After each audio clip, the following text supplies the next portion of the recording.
আর রোজা রেখে ভুলেও গীবত, তহমত, সমালোচনা এগুলো করতে যাবেন না।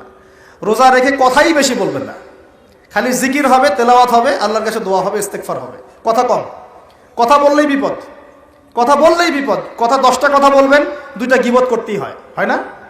আর গীবত করতে মজা লাগে, কেউ কেউ আজকে একটু উস্কাই দিলেই বাস গীবত করতে মজা লাগে। প্রিয় ভাইরা, রমজান মাসে রোজা রেখে এই কাজগুলো করতে যাবেন। কথাই কম বলবেন, কথা বললেই বিপদ। মানুষ যদি 2টা গালি দেয়, চুপ করে থাকে, ও তার আমল নামা নিয়ে আল্লাহর সামনে দাঁড়াবে। আর কিয়ামতের মাঠে বহু নেকি ফ্রি পাওয়া যাবে। এটা কি জানেন? কিয়ামত অনেক নেকি বিনামূল্যে ফ্রি আসবে আমল নামায়। কেন আসবে বলি হাদিসটা। নবী সাল্লাল্লাহু আলাইহি ওয়াসাল্লাম বলেছেন, তোমরা কি জানো সবচেয়ে বড় মিসকিনকে? দরিদ্র মানুষকে, মিসকিনকে। সাহাবীরা বলছেন, আমরা তো মনে করি যার সম্পদ কম সেই মিসকিন। নবীজি বলছেন, না, প্রকৃত মিসকিন সে ব্যক্তি নয়। প্রকৃত মিসকিন সে ব্যক্তি যে কিয়ামতের মাঠে উঠবে, উহুদ পাহাড়ের সমান নেকি নিয়ে উঠবে। উহুদ পাহাড় দেখেছেন তো? বিশাল পাহাড়। উহুদ পাহাড়ের সমান নেকি নিয়ে উঠবে। নামাজের নেকি, যাকাতের নেকি, হজের নেকি, ওমরার নেকি, বিভিন্ন নেকি। কিন্তু দেখবে সামনে বহু মানুষ দাঁড়িয়ে আছে।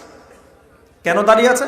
কারো কাছ থেকে টাকা নিয়েছে, টাকা শোধ করে নাই, কাউকে গালি দিয়েছে, কাউকে অন্যায়ভাবে অপবাদ দিয়েছে, কাউকে আঘাত করেছে, কারো উপর জুলুম করেছে, ইত্যাদি বিভিন্ন রকম মানুষের সাথে জড়িত পাপ ছিল। ঠিক আছে?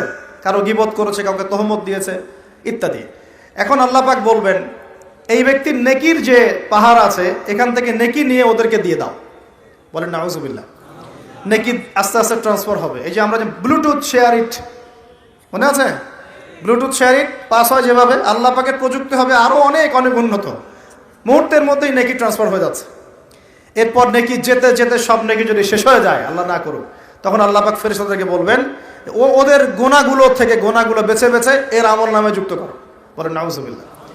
এরপর এই ব্যক্তি এই বিশাল নেকি অর্জন করার পরেও জাহান্নামে যেতে হবে। আল্লাহ পাক হেফাজত করুন আমাদেরকে, বলি আমিন।